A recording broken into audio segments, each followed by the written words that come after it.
नमस्कार सर, नमस्कार. सुस्वागतम आणि तुमच्या सगळ्यांचं स्वागत आहे आयकॉन स्टील प्रस्तुत बिल्ड आयकॉन या उपक्रमामध्ये. आणि आज आपल्या सोबत आहेत इंजिनियर सुधाकर राऊत सर. त्यांच्याबद्दल सांगायचं झालं तर एकाच वाक्यात मला असं सांगावं वाटतं की फक्त गेले 25 वर्ष ते सिव्हिल क्षेत्रात काम करत आहेत. स्वतः इंजिनियर तर आहेतच आणि त्याच्याबरोबर अनेक रेसिडेन्शियल प्रोजेक्ट, अनेक कमर्शियल प्रोजेक्ट आणि महत्वाचं म्हणजे अनेक पर्यटन स्थळातल्या पण प्रकल्पांवर त्यांनी अतिशय उत्तमरित्या काम केलेलं आहे. तर या सगळ्याबद्दल, त्यांच्या एकंदर जीवन प्रवासाबद्दल आपण बोलणार आहे. त्यामुळे मला पहिल्यांदा असं विचारायचंय की तुमचं शालेय जीवन, कॉलेज आणि सगळ्यात महत्वाचं सिव्हिल या क्षेत्रातच का आलात? आधी पहिलं म्हणजे कुठनं प्रेरणा मिळाली? तुम्हाला असं वाटलं की अरे नाही, खरंच मला सिव्हिल मध्ये जायला पाहिजे, असं काय होतं? तसं तर बघा, सुरुवातीपासून मला सिव्हिलचीच आवड होती लहानपणापासून. आणि मध्यंतरी शिक्षकी पेशाकडे वळण्याचा एक योग आला होता माझा. बरं. परंतु अधिक तिकडनं कॅन्सल झाल्यामुळे मग मला पुन्हा परत माझा जो जुना पूर्वीचा छंद होता तोच मला मिळाला. बरोबर आहे. पण ही आवड लागली कशी? म्हणजे कुठनं तुम्हाला असं वाटलं? पूर्वी काय असं लहानपणी होतं की जास्त सिव्हिल किंवा कन्स्ट्रक्शन, कुणाची घरं बघितलेली? नाही, असं काही नव्हतं म्हणा, परंतु लहानपणी आम्ही त्याचे घर करायचो. अच्छा. आणि तिथनं मग आम्हाला थोडीशी ओढ लागली. क्या बात आहे की हे सगळं करा. मग तुमचं कॉलेज कुठलं होतं इंजिनिअरिंगचं? आणि माझं सुरुवातीला मी ड्रॉसमन सिव्हिल डिप्लोमा केलाय, सिव्हिल ऑफ ड्रॉसमन ITI मध्ये.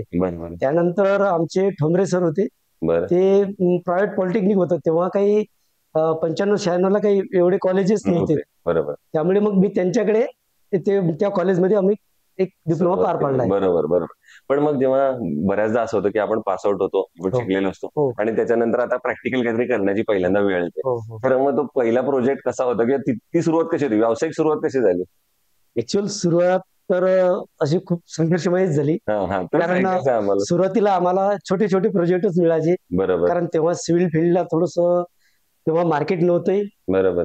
त्यामुळे जास्तीत जास्त 2 BHK पर्यंत, 1 RK पर्यंतच बांधकाम चालायचे. बरोबर. मॅक्झिमम. त्यामुळे आम्हाला थोडं 2 BHK पर्यंतच प्रोजेक्ट मिळाले सुरुवातीला. बरोबर. अच्छा. पण संघर्षमय झाला तेव्हा. पण तुम्हाला पहिल्या प्रोजेक्ट बद्दलची स्टोरी ऐकायची, काय आठवते का की पहिला प्रोजेक्ट कुठला केला आणि कसा मिळवला? पहिला प्रोजेक्ट कसं झालं तर आम्ही 2001 ला ऑफिस ओपनिंग केलंय. बरोबर. 2001 ला मी आणि कैलास भाऊ दहात्रे आम्ही दोघांनी सोबत मिळून एक ऑफिसची ओपनिंग केली, चिंतामणी असोसिएटची. अच्छा. त्यानंतर सर्वात पहिला प्रोजेक्ट आमचा व्यवहारी सरांचा होता. बरं. फर्स्ट फ्लोअरचा, म्हणजे एक्झिस्टिंग ग्राउंड फ्लोअर आणि वरचं फर्स्ट फ्लोअर होता. ऍक्च्युअल तो प्रोजेक्ट असा होता की लोड बेरिंगचा होता विशेष म्हणजे. अच्छा. आणि खालच्या रूम वेगळून वरचं प्लॅनिंग वेगळं करायचं होतं. थोडंसं आमच्याकरता ते थोडंसं कॉम्प्लिकेटेडच होतं, चॅलेंजिंगच होतं. बरोबर. परंतु ते चांगल्या प्रकारे पार पडलं. आणि मग तुम्हाला एक स्वतःला कॉन्फिडन्स की आपण करू शकतो, आम्हाला एक ओल्ड वर्क वरती आपण करू शकतो. छान प्रकारे. दुसरं आणखीन एक विचारायचं, या क्षेत्रामध्ये आता तुम्ही 25 वर्ष काम करताय, पण काय म्हणतो अनस्किल्ड लेबर, अकुशल कामगारांची संख्या खूप मोठ्या प्रमाणात की जी सिव्हिल मध्ये लागेलच, अर्थात त्याच्याशिवाय त्यांच्याशिवाय काम नाही करू शकणार. पण तेच अनस्किल्ड लेबर जर चुकीच्या ठिकाणी वापरले तर बऱ्याचदा मोठी दुर्घटना सुद्धा होऊ शकते. तर असं तुम्ही कधी ऐकले किंवा होण्यापासून वाचवले किंवा तुम्हाला वाटलं रे इथं हा माणूस नाही वापरायला पाहिजे आणि त्याच्याऐवजी असं काही केलंय, असं काही आठवतंय? आतापर्यंत तसं तर तशी वेळच नाही आली आमच्यामध्ये. जे काही लेबर वर्क झालंय ते स्किल मधूनच झालंय. स्किल मधून. आणि स्पेशल टीम चालवली आम्ही विशेष म्हणजे. त्यामुळे आम्हाला असं काही लेबरच्या बद्दल असं काही जाणवलं नाही कधी. अच्छा. नाही, टीम मध्ये कोण वेगळी लोक म्हणजे विशिष्ट. त्यामुळे कसं नवीन व्यक्ती आलेला त्याला डायरेक्ट स्किलचं वर्क न देता हळूहळू त्याला त्या पार्ट मध्ये नेलाय. बरोबर. अच्छा. दुसरं, तुम्ही 25 वर्षापासून या क्षेत्रात काम करताय, तर मला असं विचारायचं, या क्षेत्रात आता जी नवीन मुलं येतात, कदाचित कधी तुमचं पण सामना होत असेल की जेव्हा दुसरा कुठला तरी इंजिनियर येत असेल, तर या नवीन पिढीला काय सांगाल येणाऱ्या? पहिलं एक तुम्ही फक्त फॉलो केला पाहिजे हा रूल जर तुम्ही सिव्हिल लाईन मध्ये येताय, तर अशी कुठली गोष्ट सांगाल? तर एक कसं आहे बघा, आपला वाशिम जिल्हा जो आहे नवीन डेव्हलप असल्यामुळे इथे नवीन वाल्यांना खूप चान्स आहे, चांगलं वर्क आहे आणि चांगल्या प्रकारे जीव लावून काम करणं हे महत्वाचं आहे. बरोबर. त्याकरता ते चांगलं आहे, त्याच्यासाठी महत्वाचं. दुसरं, तुम्ही या इतक्या वर्षांमध्ये टेक्नॉलॉजी मधला पण बदल खूप बघितला असेल, तंत्रज्ञान खूप बदललं, तर तुम्हाला असं नंतर कुठल्या टप्प्यावर वाटलं का की अरे मला हे शिकायला पाहिजे किंवा एखादा नवीन कोर्स करायला पाहिजे किंवा असं काहीतरी समथिंग? हो हो हो हो, हो. बरोबर आहे. आता नवीनच्या दृष्टीने आमचे जे जुन्याच्या टेक्नॉलॉजीने आम्ही चालायचो, त्या बरोबर आहे. पद्धतीने पुष्कळ तफावत झालेली आहे. बरोबर. आता तर आपल्याला असं जाणवते की इंटेरियर डिझायनर वगैरे समजा या दृष्टीने अजून थोडा चांगलं आहे. शिकायला पाहिजे. हो हो बरोबर बरोबर. किंवा मी काय म्हणेन त्याच्यानुसार नवीन, कारण कस्टमरची पण रिक्वायरमेंट अशी हो बदलली आहे. हो हो तर त्याच्यानुसार हे सगळं करायला हो पाहिजे. दुसरं असं, तुम्ही रेसिडेन्शियल मध्ये इतके काम केलेलं आहे, अनेक लोकांचं घराचं स्वप्न जे आपण म्हणतो हो ते पूर्ण केलंय. पण त्याच्यात एक वाक्य तुम्हाला नेहमी ऐकायला मिळालं असेल पहिल्यापासून कस्टमरकडनं, ते म्हणजे आमचं बजेट कमी आहे, किंवा माझ्याकडे इतकेच पैसे आहेत पण माझा बंगला मात्र भारी झाला पाहिजे, हो हो असं हो व्हायला. तर मग तुम्ही अशा कुठल्या गोष्टी सांगाल की इथं पैसे वाचवू शकतो थोडं तुमचं घर बनवताना, आणि इथं नाही सर, इथं तर पैसे द्यावेच लागतील कारण इथं काटकसर करू बरोबर नका, बरोबर. असे कुठले मुद्दे तुम्ही सांगाल? बघा ना, आता वर्किंग करताना आपण जे काही स्पेसिफिक डिझाईन केल्यामुळे बरोबर. आपण स्टीलमध्ये बचत करू शकतो. हो. चांगल्या प्रकारे आता नवीन नवीन प्रकारचे स्टीलमध्ये बरेचसे बदल झालेले आहेत. बरोबर त्यामुळे आपण चांगल्या प्रकारे आपण समजा नवीन तंत्रज्ञानाचा उपयोग घेऊन आपण बरोबर क्लायंटचा आपण खर्च कमी करू शकतो. करू शकतो. घर आणि बांधकामाचा एखादं एकंदरीत उदाहरण वगैरे की तुम्ही असं कोणाला दिलं आणि त्यांचं बजेट त्यामुळे 1,00,000 रुपयाने कमी झालं, 50,000 रुपयाने कमी झालं? हो ना, आरसीसी डिझाईन मध्ये कमी झाला आहे ना. अच्छा. नवीन नवीन टेक्नॉलॉजीमुळे आपल्याला फरक पडलेला आहे त्या पद्धतीने. बरोबर हो. बरोबर.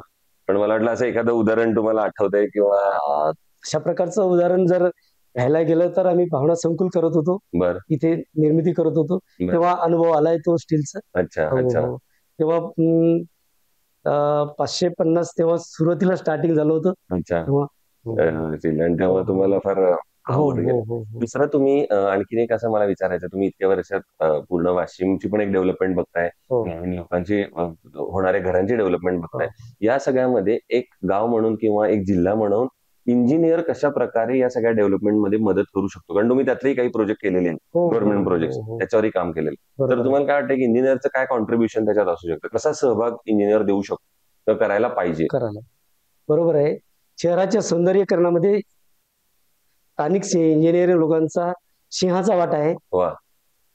हे 100% खरं आहे. बरोबर. कारण इथले इन्फ्रास्ट्रक्चर झालं, इथले रोड झालेत, हो हो. इथले बिल्डिंग झालेत. हम्म.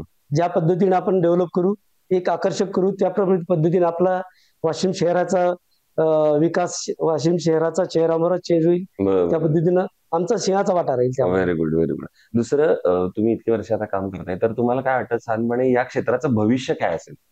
एकंदर सिव्हिल इंजिनिअरिंग या हो. क्षेत्राचं भविष्य काय असेल असं तुम्हाला वाटतंय? या क्षेत्राचं भविष्य तर जिवंत राहणारच.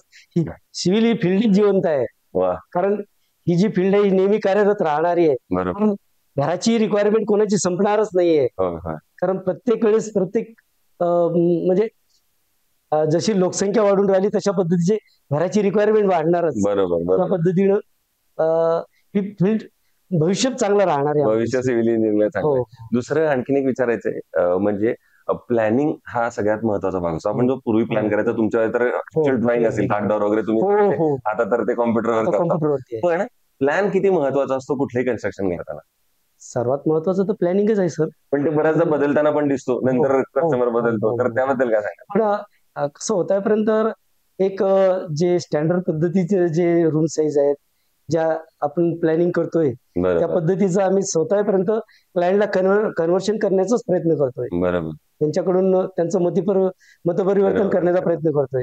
कारण त्यांनी जरी काही सजेस्ट केलंय बरोबर तर आपण होतापर्यंत त्यांना त्या पद्धतीचं की रूम छोट्या होतील, अधिक जास्तच मोठ्या गेल्या तर मोठ्या होतील, बरोबर. तुमचा बजेट वाढेल, या दृष्टीने आपण त्यांना सजेस्ट करतो. सजेस्ट करतो. दुसरं आणखीन एक विचारायचंय, कन्स्ट्रक्शन मध्ये सळई हा सगळ्यात महत्वाचा फॅक्टर असतो. हो. कारण सळईशिवाय तुम्ही अर्थात कुठलं बांधकाम करू शकणार नाही.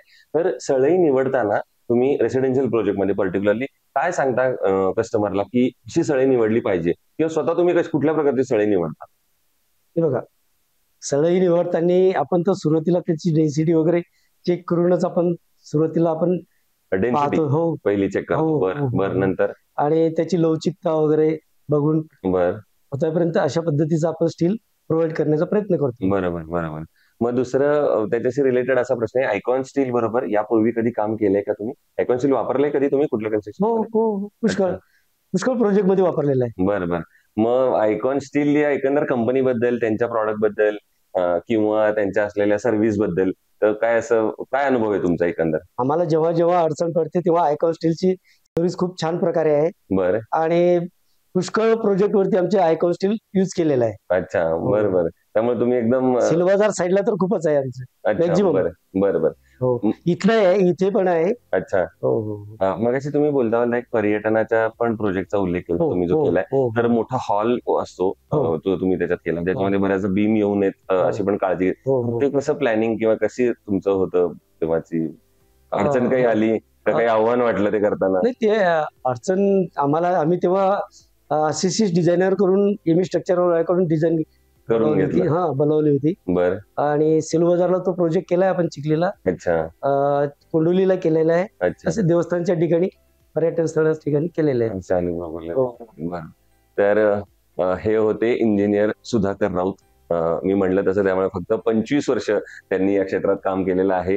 आणि त्यांचं एक महत्वाचं आणि अतिशय आश्वासक वाक्य होतं ते म्हणजे अन्न वस्त्र निवारापैकी निवारा ही माणसाची जशी मूलभूत गरज आहे तसं माणूस हा नेहमीच घर बांधत राहणार आहे. आणि सिव्हिल इंजिनिअरिंगला चांगलं उज्ज्वल भविष्य आहे. मात्र प्रामाणिकपणे काम करणारे तरुण यामध्ये आले पाहिजे आणि त्यांनी काम केलेलं पाहिजे. आणि जर तुम्ही येत असाल तर असे सिनियर्स तुमच्यासाठी हजर आहेत की जे तुम्हाला नक्कीच मार्गदर्शन करतील. पुन्हा एकदा तुमचे आयकॉन स्टील कडून, माझ्याकडून, दोघांकडून आभार की तुम्ही आला आणि तुम्ही असेच भविष्यात अजून उत्तम प्रकल्प घडावेत यासाठी आमच्या दोघांकडून तुम्हाला मनपूर्वक शुभेच्छा. धन्यवाद. धन्यवाद. हा.